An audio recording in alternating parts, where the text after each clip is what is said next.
Nakol putuskan harga kawalan beras Jumaat depan.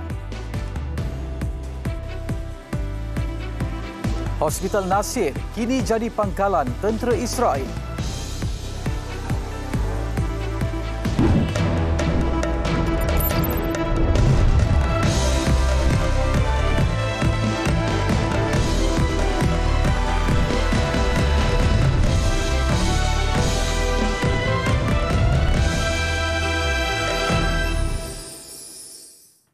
Assalamualaikum dan salam sejahtera.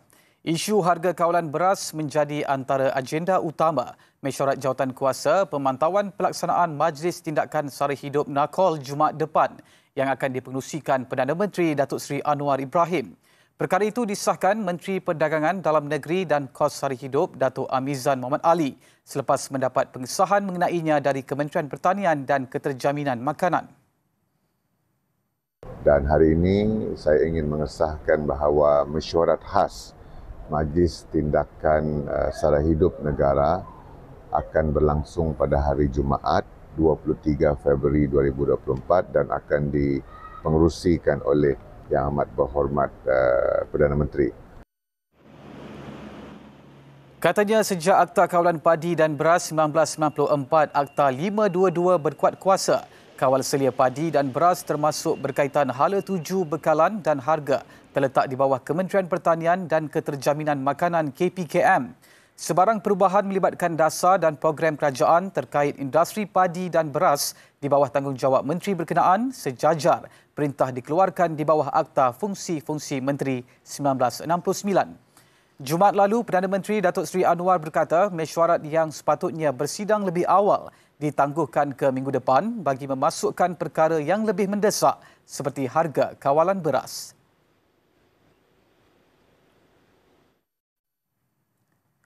Lebih ramai pelajar tempatan akan mengikuti pengajian di luar negara dalam bidang pendidikan teknikal dan latihan vocational TVET selaras hasrat kerajaan memperkasa sektor TVET negara.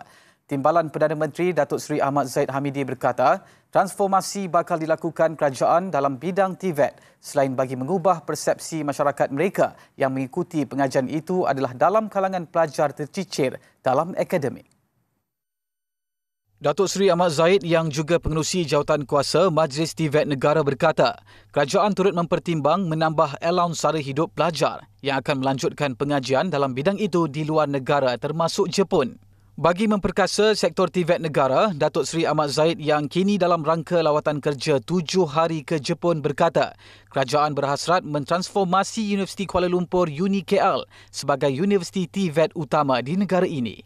Beliau berkata demikian ketika Majlis Ramah Mesra bersama kira-kira 70 pelajar Malaysia di Jepun semalam. Menteri Kemajuan Desa dan Wilayah itu berkata, hala tuju TVET baru akan diumum pada 2 Jun depan, sempena Hari TVET Negara. Turut mengiringi Datuk Seri Ahmad Zahid dalam lawatan kerja ke Jepun ialah Menteri Pendidikan Tinggi, Datuk Seri Zamri Abdul Kadir dan Pengerusi Majlis Amanah Rakyat MARA, Datuk Ashraf Wajdi Dusuki. Sementara itu, Datuk Seri Ahmad Zahid turut mengadakan pertemuan dengan kira-kira 200 rakyat Malaysia di Jepun. Pertemuan itu diadakan pada Majlis Makan Malam dan Sambutan Tahun Baru Cina 2024 di sebuah hotel di Tokyo. Pada majlis itu yang dikendalikan oleh Muhammad Fariz Jamali, penuntut sarjana polisi awam di National Graduate Institute for Policy Studies GRIPS Tokyo. Selaku moderator, mereka memohon penjelasan berhubung agenda pendidikan teknikal dan latihan vocational TVET negara. Turut disoal perkara berkaitan pembangunan sektor perubatan dan industri halal negara. Terdahulu dalam ucapannya, Datuk Seri Ahmad Zahid meminta rakyat Malaysia mempromosi pelbagai produk dan jenama negara di tempat mereka menetap serta bekerja di luar negara.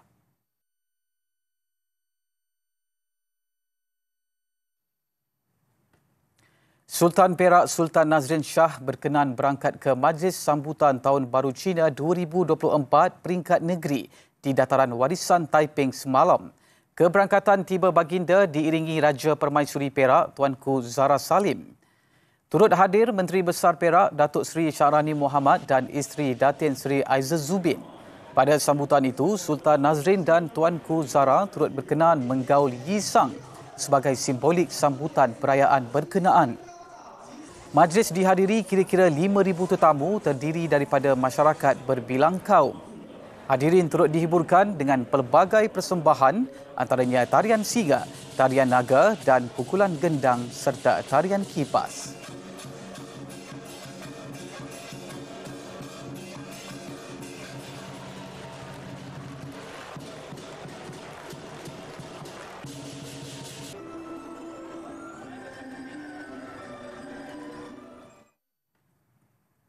Bagi mengurangkan kesesakan dalam urusan pembaruan pasport, Jabatan Imigresen membuka Pejabat Pasport Syafburi Putrajaya.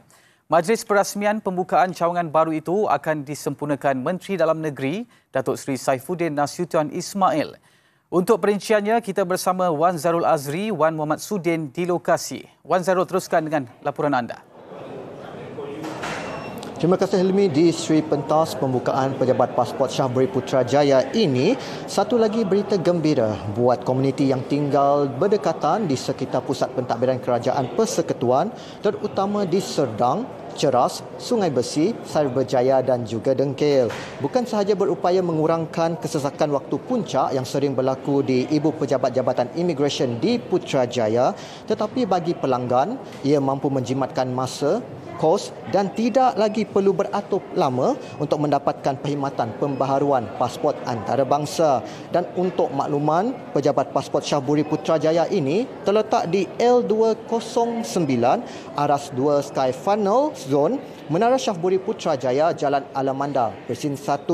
Difahamkan ia telah beroperasi lebih sebulan lalu dan pembukaannya secara rasmi hari ini disempurnakan Datuk Seri Saifuddin Nasution yang turut dihadiri Ketua Pengarah Imigresen Datuk Ruslin Jusoh.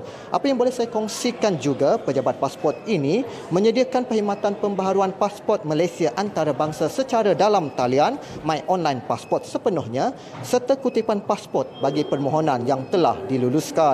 Perkhidmatan di kaunter pula hanya terhad untuk rujukan permohonan dalam talian yang mempunyai masalah kualiti gambar dan cap jari. Maksudnya, permohonan di kaunter atau secara walk-in di Pejabat Pasport Syafburi Putrajaya ini tidak dibenarkan kecuali sebab-sebab yang telah dinyatakan tadi dan hanya membabitkan permohonan secara dalam talian.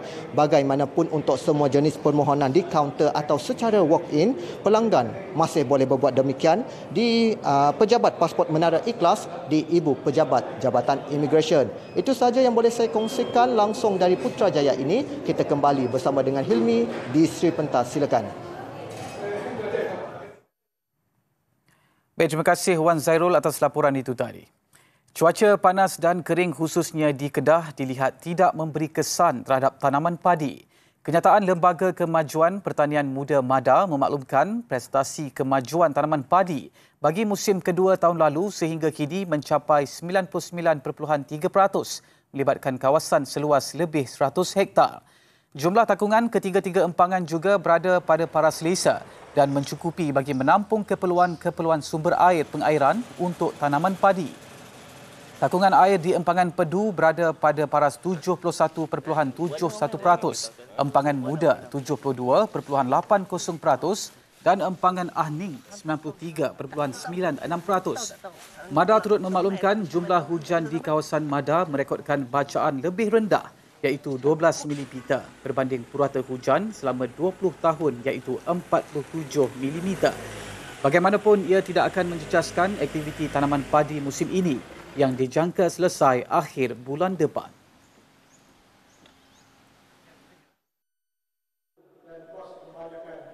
Di Kelantan, 150 unit pam air jenis backward disediakan untuk membantu pesawah di negeri itu berdepan cuaca panas ekoran fenomena El Nino.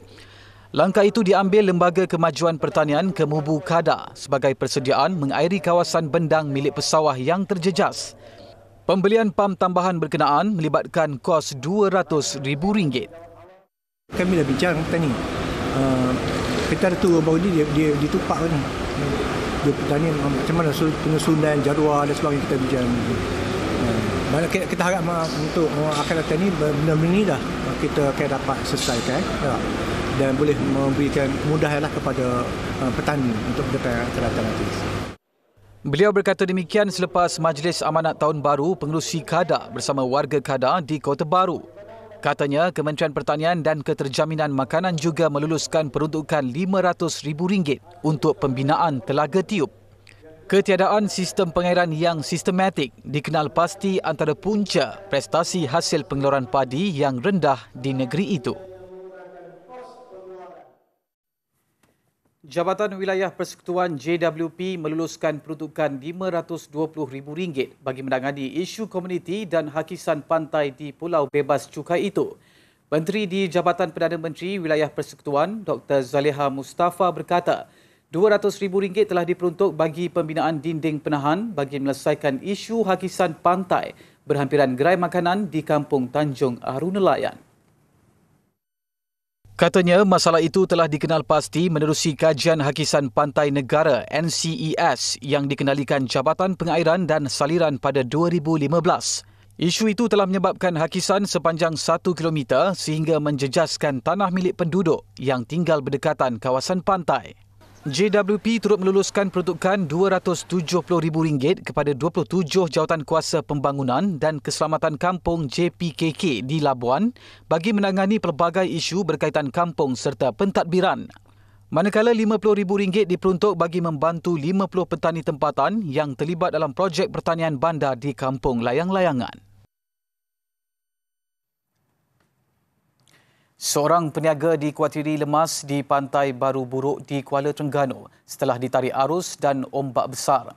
Mangsa Zulkarnain Muhammad Zubir, 44 tahun, dilapor hilang ketika mandi di pantai peranginan itu semalam. Kejadian jam 11.20 pagi itu disaksikan isteri mangsa, Nora Elina Abdul Khalil, 44 tahun, bersama 2 anak perempuannya. Isterinya cuba mencampakkan pelampung dan berenang ke arah suaminya namun gagal. Mangsa bersama keluarganya dari ibu negara bercuti di Terengganu sejak Jumaat lalu. Berdasarkan pergerakan arus, mangsa dipercayai dihanyutkan ke sebelah kiri muara Sungai Terengganu. Operasi mencari dan menyelamat membabitkan pesisir Pantai Batu Buruk ke Pantai Pandak Cendering. Pencarian turut menggunakan drone dibantu 2 bot polis marin dan APMM dihentikan sementara jam 7 malam semalam.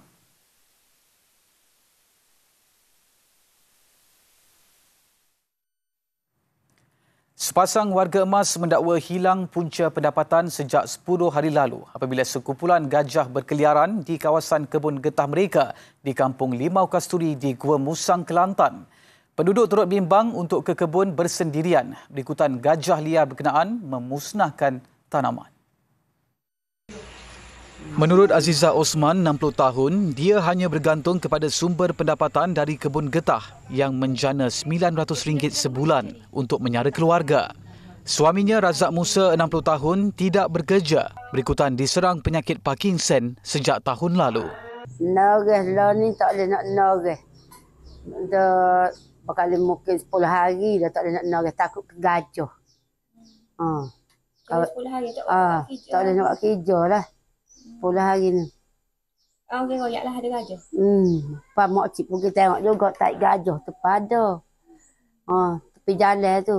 3 topok takut juga dalam makciknya.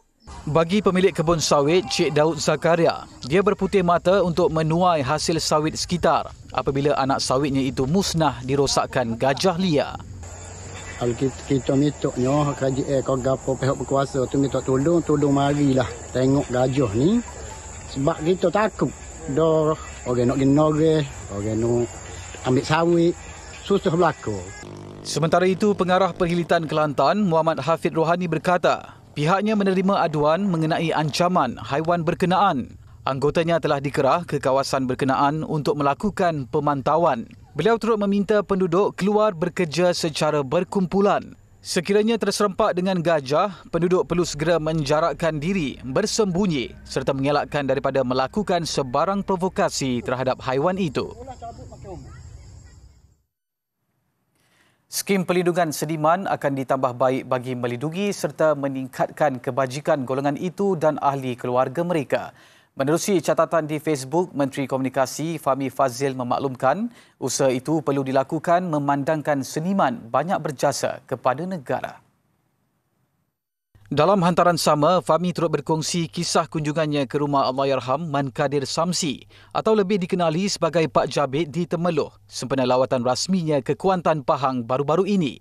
Kunjungan itu dilakukan selepas mengetahui nasib balu Allahyarham Raja Maharani Raja Jaafar berusia 70 tahun yang mengalami masalah kesihatan. Raja Maharani jatuh sakit dan batuknya jadi semakin teruk dan kini perlu bergantung kepada oksigen selama 15 jam sehari untuk bernafas. Dalam lawatan itu, Fahmi turut menyampaikan sumbangan peribadi berbentuk penumpu oksigen dan beberapa kotak susu formula khas untuk Raja Maharani. Man Kadir Samsi merupakan seorang pelawak dan pelakon yang popular menerusi watak Pak Jabir yang dibawanya dalam filem hantu Kak Limah, Zombie Kampung Pisang. Pelakon itu meninggal dunia 7 September 2017. Beralih ke perkembangan luar negara. Kompleks perubatan Nasir di selatan Gaza yang sebelum ini diserbu tentera rejim Zionis kini dijadikan sebagai pangkalan tentera. Menurut kaki tangan perubatan, tentera rejim juga menyerang secara fizikal ke atas kaki tangan hospital selain menggari tangan mereka ketika serbuan dilakukan. Tambahnya, hanya 25 kaki tangan perubatan yang tinggal di kompleks perubatan berkenaan dan kini tidak dapat mengendalikan kes-kes yang memerlukan rawatan intensif. Selain bekalan elektrik, juga diputuskan bekalan oksigen turut dihentikan kepada pesakit. Jurucakap Kementerian Kesihatan Gaza, Ashraf Al-Qidra berkata, kompleks perubatan Nasir yang merupakan yang terbesar adalah tulang belakang penjagaan kesihatan di selatan Semenanjung Gaza. Menurut Ashraf, pemberhentian fungsinya seperti hukuman mati bagi ratusan ribu orang Palestin yang kehilangan tempat tinggal di Han Yunis dan Rafah.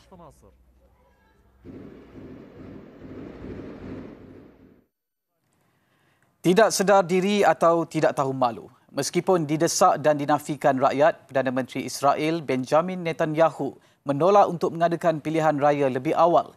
Keadaan itu jelas dilihat dengan ribuan rakyat Israel berkumpul di Tel Aviv mengadakan protes anti-kerajaan.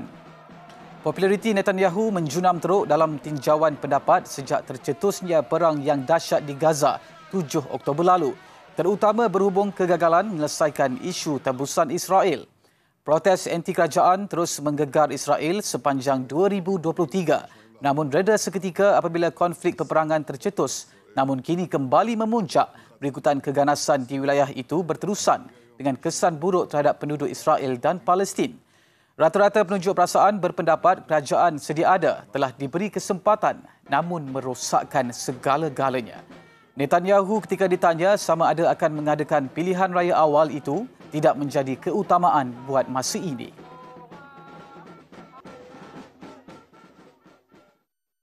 Perkembangan sukan, skuad badminton lelaki kebangsaan gagal mempertahankan gelaran juara pada kejohanan badminton berpasukan Asia BATC 2024 selepas tewas 0-3 kepada China di pentas final. Ketiadaan pemain persorangan profesional negara Li Zijia dalam skuad kebangsaan berikutan masih belum pulih daripada masalah resdung nyata menjejaskan peluang dan harapan Malaysia untuk mencipta kemenangan di hadapan penyokong sendiri. Senarai pemain skuad kebangsaan yang dikongsikan Persatuan Badminton Malaysia BAM dalam satu hantaran di media sosial sebelum perlawanan bermula. Bagai sudah memberi gambaran awal, Malaysia bakal berdepan cabaran sukar ketika menentang China di pentas final.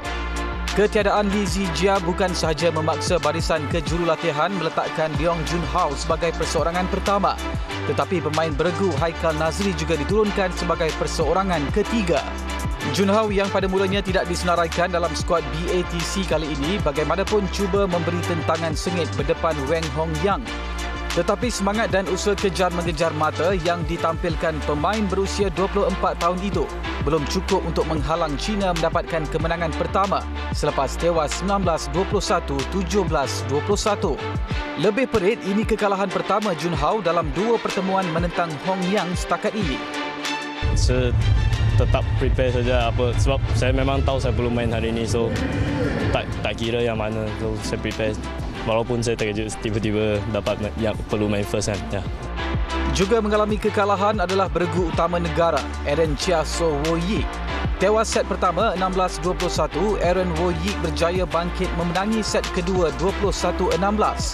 Namun kemenangan yang diharapkan di set penentuan tidak menjadi kenyataan apabila beregu ranking kelima dunia itu sekali lagi tewas dengan keputusan 21-23. Mungkin pressure lah dari expectation mereka semua orang. Mungkin mesti kita nak menang. Tapi kita pun tahu tanggungjawab kita mesti nak menang. Tapi kita pun selalu try our best untuk cover tim Malaysia.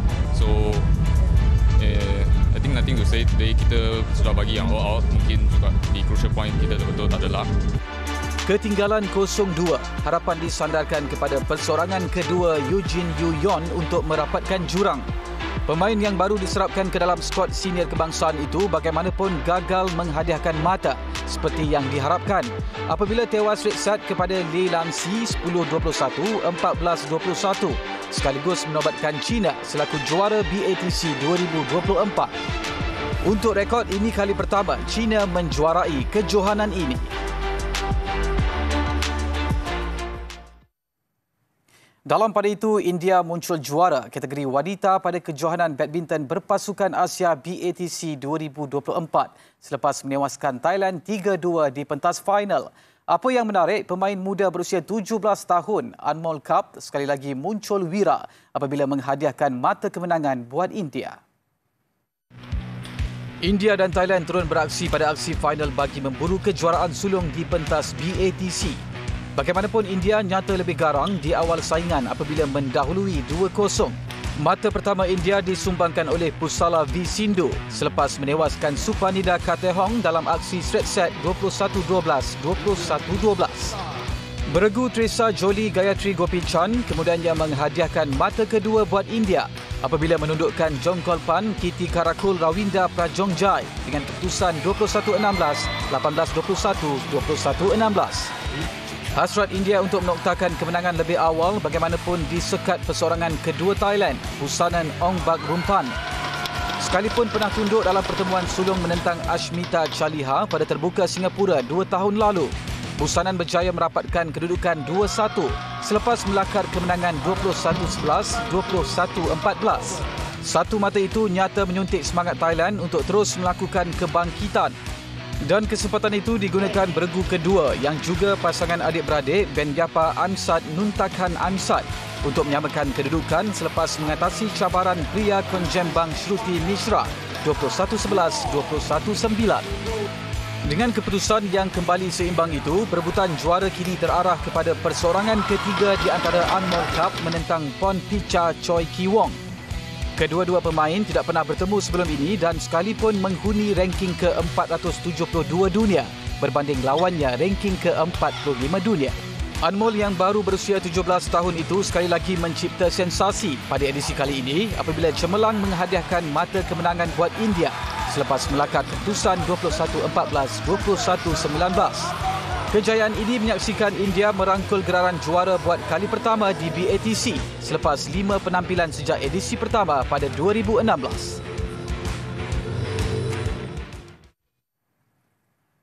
Untuk itu, sekian Buletin Pagi. Terus ikuti media sosial dan digital Buletin TV3 untuk pelbagai perkembangan dan informasi. Saya Hilmi Abdul Malik. Salam hormat dan Assalamualaikum.